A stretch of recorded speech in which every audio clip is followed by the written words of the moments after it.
आज के बहुत आवाज जरा स्लो करनी पड़ी।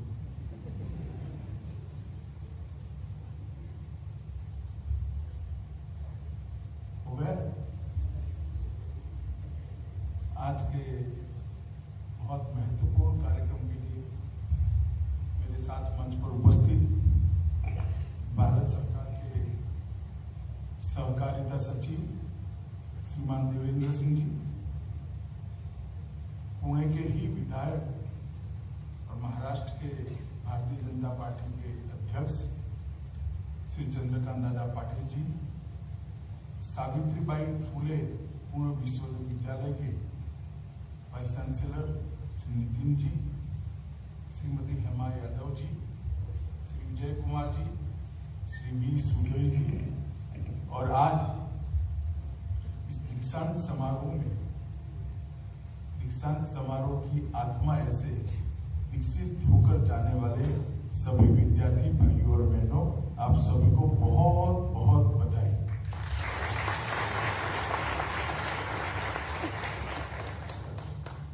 मैं दो चीजें आपको सबसे पहले कहना चाहता हूं। हो सकता है आपने पढ़ाई करते करते इसका अनुभव किया हो, नहीं किया हो, मगर एक दृष्टि से मैं भी दूर से इस चीज को देखता हूं तब अनुभव करता हूं कि एक तो आपकी शिक्षा दीक्षा ऐसे शहर में हुई है जो शहर पूरे देश का ऐतिहासिक शहर है, पूरे देश की शिक्षा का केंद्र है। ये पुणे शहर,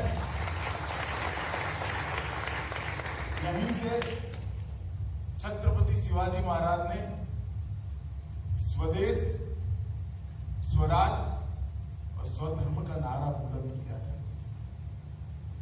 और आगे बढ़कर वो ही नारा आजादी में परिवर्तित हुआ और हमारा देश 1947 में आजाद होकर आज हम इसकी 75वीं वर्षगांठ मना रहे हैं।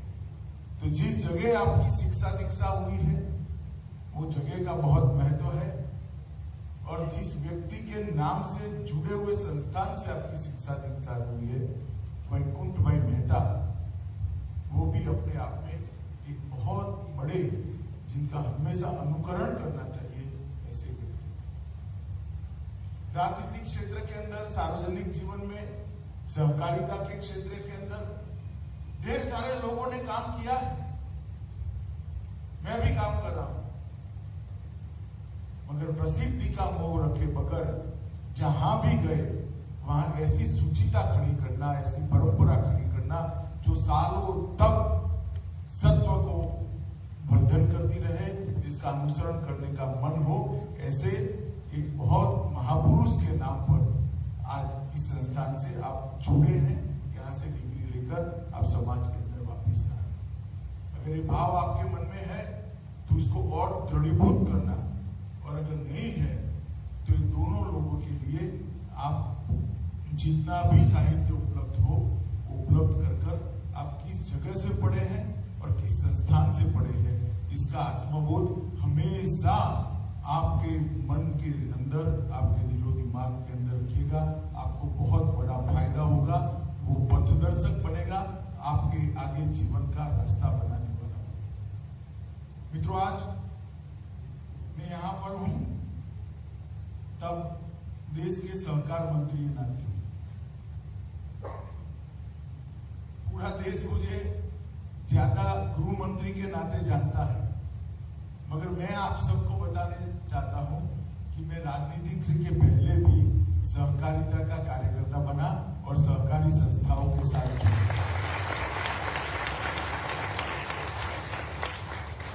और सहकारी संस्थाओं ने इस देश के विकास में, आजादी के आंदोलन में और इस देश के विकास के अंदर समविकास लाने, हर व्यक्ति को विकास का मौका मिले, उसमें जो योगदान किया है सहकारिता आंदोलन ने, इतना योगदान शायद किसी भी क्षेत्र ने। आजादी के 75 साल का वर्ष है, अमृत महोत्सव का वर्ष है, बारे में मैं बाद में बात करूंगा। मगर ये 75 साल में कई सरकारें आई और गई, 22 सरकारें बनी, 17 बार लोकसभा के चुनाव हुए, मगर किसी ने सहकारिता मंत्रालय बनना चाहिए ऐसी जरूरत महसूस नहीं। इसी वर्ष श्री नरेंद्र मोदी जी ने निर्णय किया कि सहकारिता महत्वपूर्ण क्षेत्र है और उसको अब जरूरत है एक फुल फ्लेज मंत्रालय देने की, एक संपूर्ण मंत्रालय देने की, और उन्होंने सहकारिता मंत्रालय की स्थापना की। मेरा सौभाग्य है कि मैं देश का पहला सहकारिता मंत्री बना हूं और आज वेंकुट भाई मेहता इंस्टीट्यूट के अंदर, कोऑपरेटिव मैनेजमेंट इंस्टीट्यूट के अंदर आप लोगों के सामने दीक्षांत समारोह में भाषण कर रहा हूं।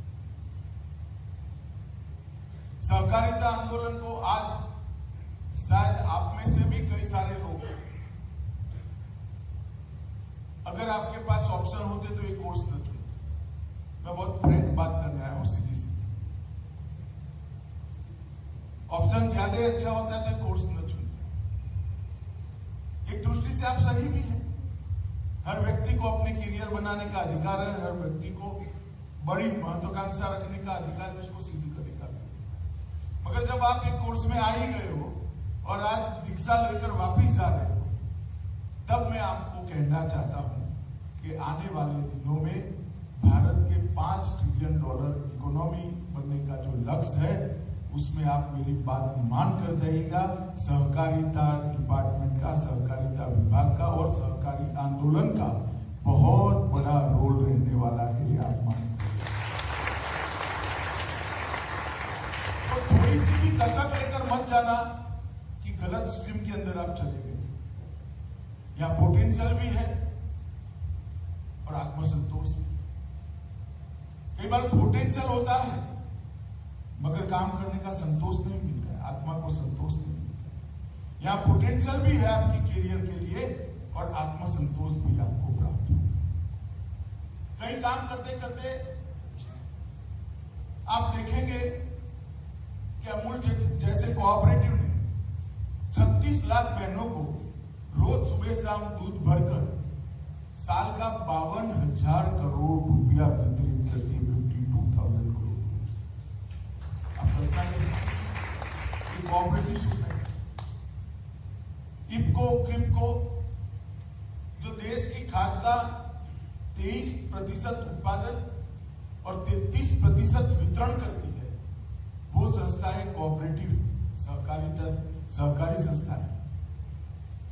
लिज्जत पापड़ सबने खाए होंगे, शायद बहुत कम लोगों को मालूम होगा कि लिज्जत एक कोऑपरेटिव है जो महिलाओं ने बनाया है, महिलाएं ही चलाती है और महिला भी उसका मार्केटिंग और अकाउंट का सभी काम करती है। मैं इसलिए ये सब चीजें आपको कह रहा हूं कि इस देश में सहकारिता के माध्यम से ढेर सारी सफलता की गाथाएं रची है, घड़ी। और जब देश दुनिया के सामने सम्मान के साथ आत्मनिर्भर बनकर खड़ा रहना चाहता है, तब सहकारिता क्षेत्र के बहुत बड़ी प्रासंगिकता बनती है। आत्मनिर्भर शब्द से मतलब ये नहीं कि देश की सभी जरूरियातों का उत्पादन देश में ही, उसका एक मतलब है जरूरी, इसका दूसरा मतलब है 130 करोड़ लोग अपने और अपने परिवार का जीवन यापन करने के लिए आत्मनिर्भर बने, इनको किसी के सहारे की जरूरत न हो, ये भी इसका मतलब है। और 130 करोड़ लोगों को आत्मनिर्भर बनाना है, सम विकास देश के अंदर करना है, हर व्यक्ति का विकास बरोबर करना है, तो सहकारिता के अलावा कोई क्षेत्र नहीं है जो 130 करोड़ लोगों को आत्मनिर्भर बनने का मौका दे। मैं आपको ये इसलिए कह रहा हूं कि 130 करोड़ लोगों का समावेशी और सम विकास है, सर्वस्पर्शीय विकास है, सर्वसमावेशी विकास है, ये सहकारिता क्षेत्र ही कर सकता। और आज कई सालों से सहकारिता क्षेत्र धीरे धीरे क्षीण होता चला। कई कारण है इसके, कारण जो भी है, मगर ये नितांत जरूरी बात है कि सहकारिता क्षेत्र को फिर से एक बार मजबूत कर बहुत बड़ा कंट्रीब्यूटर देश के जीडीपी के अंदर करना, और वो करना है तो आप सभी को फील्ड के अंदर सहकारिता के लिए, एग्रीकल्चर के लिए काम कर मन से काम कर प्रभुत्व करना। सहकारिता क्षेत्र को मजबूत करने के लिए मोदी जी के नेतृत्व में हम ढेर सारे कदम उठाने जा रहे हैं। सबसे पहले हम मल्टी स्टेट कोऑपरेटिव एक्ट को अमेंड कर इसके अंदर जितने भी लूप होल्स है इसको प्लग करना चाहिए। दूसरा, पैक्स जो सहकारिता की आत्मा है, प्राइमरी एग्रीकल्चर सोसाइटी, देश में 95,000 पैक्स है, लगभग 65,000 काम कर रहे हैं। इस सभी पैक्स का संपूर्ण कंप्यूटराइजेशन करना है। पैक्स को डिस्ट्रिक्ट कोऑपरेटिव बैंक के साथ जोड़ना है, डिस्ट्रिक्ट कोऑपरेटिव बैंक को स्टेट कोऑपरेटिव बैंक के साथ, और स्टेट कोऑपरेटिव बैंक को नाबार्ड के साथ जोड़कर, नाबार्ड से लेकर गांव तक, पैक्स तक पूरी पारदर्शी एग्रीकल्चर फाइनेंस की व्यवस्था। मैं आपको इसलिए कहता हूं कि आपको मालूम पड़ेगा कि जो डिग्री लेकर आप जा रहे हो इसमें कितने सारे मौके पड़े, ढेर सारे मौके पड़े। जरा हंस लीजिए एक बार, ढेर सारे।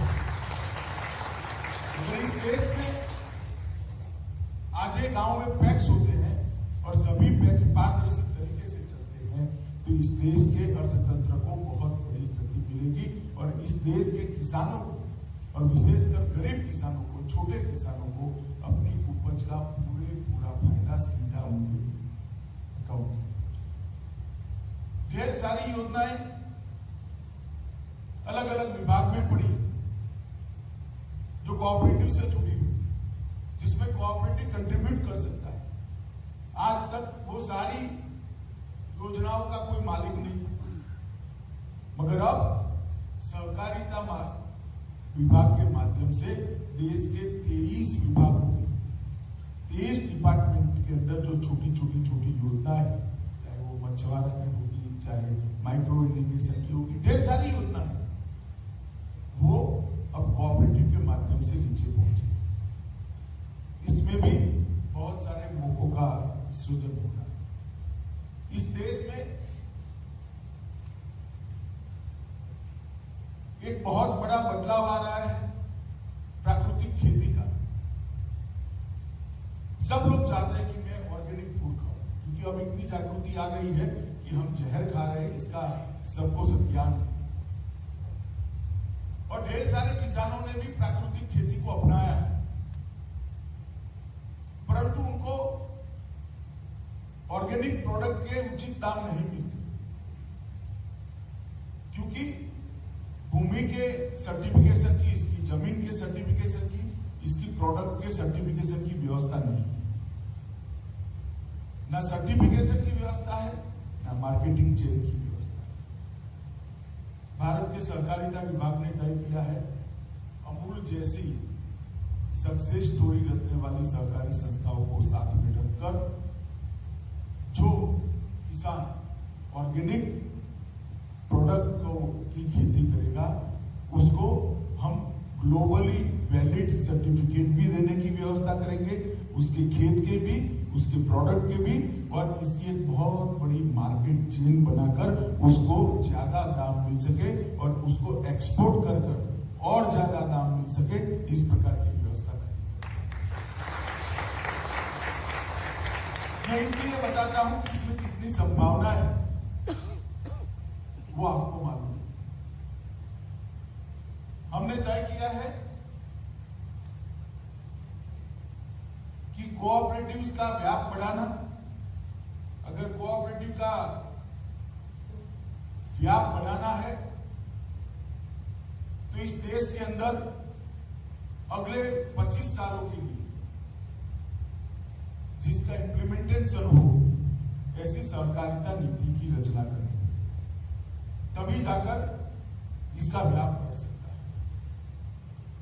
अब ये सहकारिता नीति की रचना का काम भी सहकारिता विभाग ने शुरू कर दिया है और कुछ ही समय में हम देश के सामने मोदी जी के नेतृत्व में एक नई सहकारिता नीति लेकर आएंगे जो देश के अंदर कोऑपरेटिव के व्याप को हर गांव तक पहुंचाएगी, हर गांव को कोऑपरेटिव स्पर्श करेगी।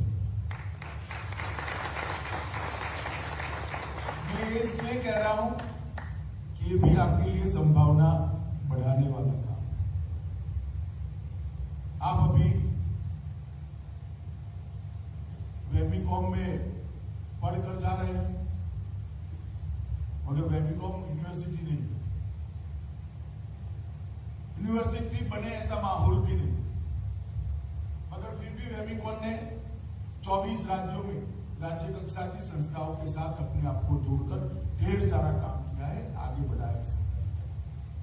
बहुत कम समय के अंदर हम सहकारिता के प्रशिक्षण के लिए आपने जो कोर्स कराए वो सब इस प्रकार के कोर्स के लिए एक यूनिवर्सिटी की भी स्थापना करेंगे जिसके साथ ढेर सारे राज्यों में कॉलेज संबंध होंगे। ये नेशनल यूनिवर्सिटी होगी और वो हर राज्य में अपने कॉलेजों के साथ एग्रीमेंट कर अपने आप को संबंध कराकर सरकार।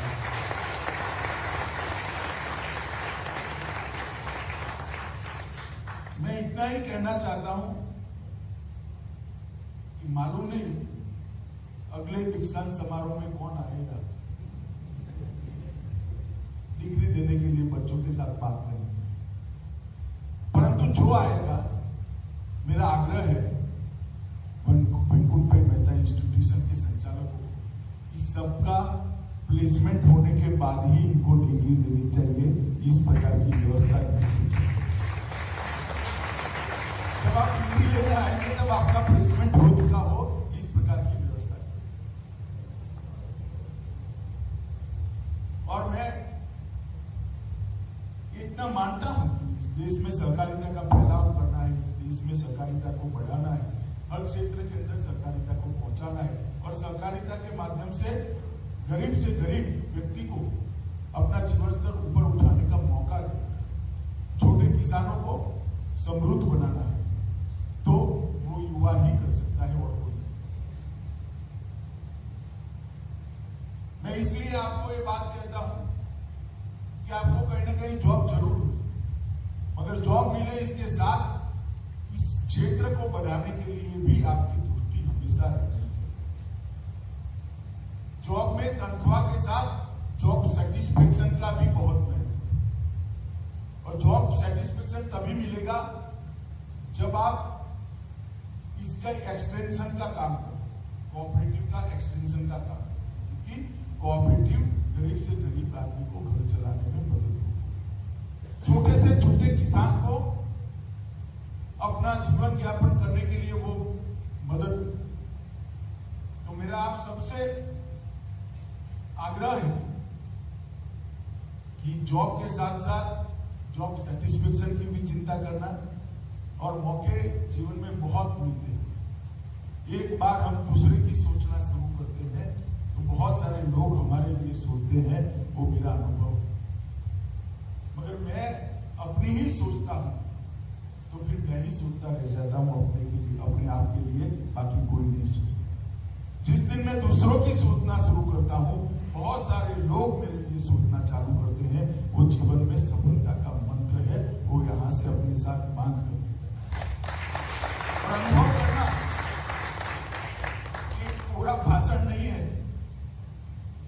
ना, अच्छा लगाने के लिए कोई सलाह दी है, मेरा जीवन का अनुभव है, इसलिए मैं कहता हूं जिस दिन आप दूसरों के लिए सोचना शुरू करोगे, बहुत सारे लोग आपके लिए सोचना शुरू करेंगे और आपसे ज्यादा अच्छा सोचेंगे। तो जॉब सेटिस्फेक्शन को हमेशा आपके गांठ में बांध कर रखना, जॉब के साथ जॉब सेटिस्फेक्शन का बहुत बड़ा महत्व। मित्रों, ये वर्ष जो है का अमृत महोत्सव हम मना रहे हैं। और आजादी के अमृत महोत्सव में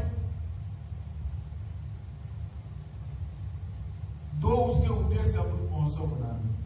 देश के प्रधानमंत्री जी ने देश की जनता के सामने दो उद्देश्य, एक जिन्होंने आजादी दिलाने के लिए जाने अनजाने कई स्वतंत्र सेनानियों ने अपना सर्वस्व बलिदान कर दिया, समर्पित कर दिया। ये सभी लोगों को एक बार देश याद करे, श्रद्धांजलि दे, और ढेर सारे युवा में इससे फिर से एक बार देशभक्ति की जोत जगाने का प्रयास है। हर गांव से कोई ना कोई व्यक्ति ने आजादी के आंदोलन में कुछ न कुछ योगदान किया।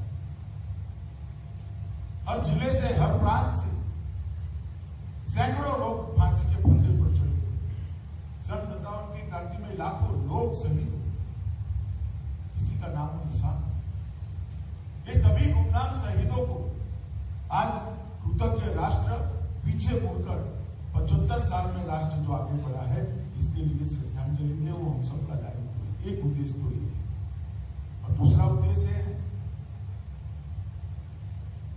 कि हमें संकल्प लेना है 75वें साल में कि 100 साल जब आजादी के होंगे तब भारत कैसा होगा।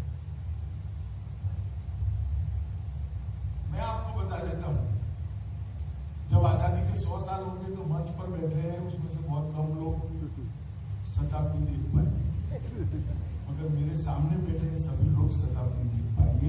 आप जरूर, अगर आज की पीढ़ी, आज की हमारे देश की युवा पीढ़ी अगर सोचती है कि 100 साल जब होंगे आजादी के, ये देश कैसा होगा, तो ही इसका उपयोग। मगर सोचकर तो क्या, सोचने के साथ साथ संकल्प लेना। कुछ संकल्प तो देश से नाते लेने पड़े, कुछ संकल्प एक क्षेत्र ने लेने पड़े, जैसे कोऑपरेटिव। 100 साल के बाद इस देश का कोऑपरेटिव मूवमेंट कहां खड़ा होगा, हमें तय करना पड़ेगा, इसका रोड मैप तय करना पड़ेगा, इसके टाइम बाउंड कार्यक्रम तय करना। और कुछ संकल्प व्यक्ति के नाते भी लेने कि 25 साल मैं देश के लिए क्या। आप कल्पना कर रहे हैं कि 130 करोड़ लोग अगर छोटा छोटा एक एक संकल्प ले और उसका जीवन पर्यंत पालन करें तो कितनी बड़ी पूजा निर्मित हो सकती है। और मैं कोई बड़े संकल्प लेने का बात नहीं कर रहा, एक छोटा सा बच्चा तय करे कि मैं हर रोज माता पिता के पैर छूकर ही स्कूल जाऊंगा, एक संकल्प। आप जैसे लोग, युवा लोग तय करें कि हम हमारी भोजन की थाली में झूठा अन्न नहीं छोड़ेंगे, छोटा सा संकल्प। हम कभी ट्रैफिक के नियमों का उल्लंघन नहीं करेंगे, हम कभी टैक्स की चोरी नहीं करेंगे, छोटे छोटे संकल्प। मगर 130 करोड़ लोग जब ये संकल्प लेते हैं तो 130 करोड़ संकल्पों का संपुट देश को इतना आगे ले जाएगा कि दुनिया की आंखें चौंधिया जाएगी और भारत माता एक नई दिव्यमान स्वरूप के साथ।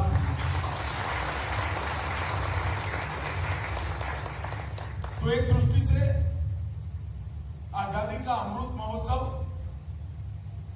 ये संकल्प वर्ष है। हम सब ने संकल्प लिया, घोषणा सार्वजनिक मत, मगर एक संकल्प अपने आत्मा के साथ बांध कर रखें और जहां तक हो सके इसकी पालन। और 75 साल से 100 साल का, 25 साल का समय आजादी का अमृत काल है। जो संकल्प लेते हैं इसको सिद्धि में परिवर्तित करना है, जो संकल्प लेते हैं उसको पूरा करना है। अगर हर व्यक्ति, हर क्षेत्र, हर मानो कितनी राज्य सरकार है, कितनी जिला पंचायत, नगर पालिका है, म्यूनिसिपल, अगर हर यूनिट अपने 5 संकल्प तय करता है 25 साल के लिए, तो आप कल्पना करो देश कहां से कहां। मगर हमारे यहां इस प्रकार के सामूहिक चिंतन का, देश के लिए सामूहिक चिंतन की प्रथा ही खत्म।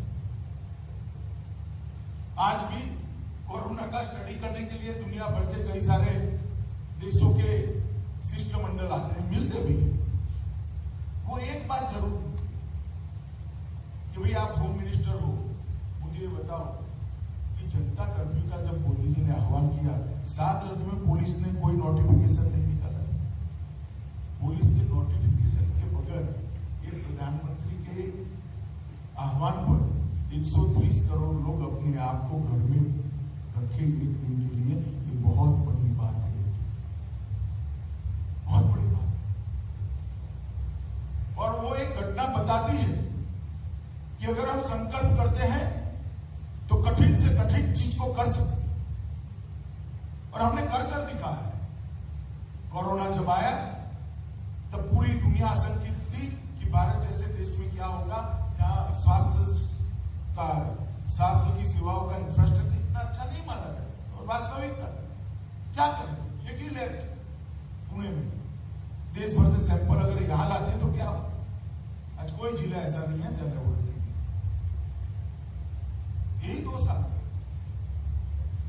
ऑक्सीजन बेड 10 गुना बढ़े, वेंटिलेटर 6 गुना बढ़े, ऑक्सीजन उत्पादन स्वयं उत्पादन करने वाली अस्पताल 2 साल में सभी अस्पताल जो 50 बेड से बड़े हैं वो अपना ऑक्सीजन का उत्पादन पूर्ण करेंगे, आत्मनिर्भर बनेंगे। ये सारे परिवर्तन हमने 2 साल में किए, और 130 करोड़ लोगों का वैक्सीनेशन, आज 160 करोड़ के आसपास 155 करोड़ से ज्यादा वैक्सीन के डोज हमने देने का काम समाप्त कर दिया। और व्यवस्था कैसी, आप वैक्सीन लोगे 30 सेकंड में आपके मोबाइल पर सर्टिफिकेट आ जाएगा कि आपके दोनों डोज समाप्त हो गए हैं, आप फुल्ली वैक्सीनेटेड। दुनिया भर में ऐसी व्यवस्था कर रही है। आप जैसे बच्चों ने ही ये कोविन ऐप बनाया, और दुनिया भर के देश कोविन ऐप मांग।